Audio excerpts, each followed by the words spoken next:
Welcome to Fluent Phonics. Today, we will discover the proper pronunciation of the word but. But. But. But.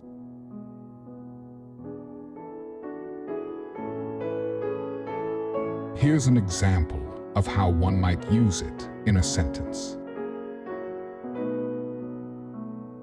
I wanted to go to the beach, but it started raining. The word but is a conjunction used to introduce a contrast or exception in a sentence, showing a conflicting or opposing idea or situation.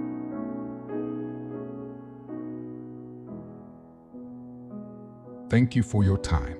If you enjoyed this, please like and subscribe for further content.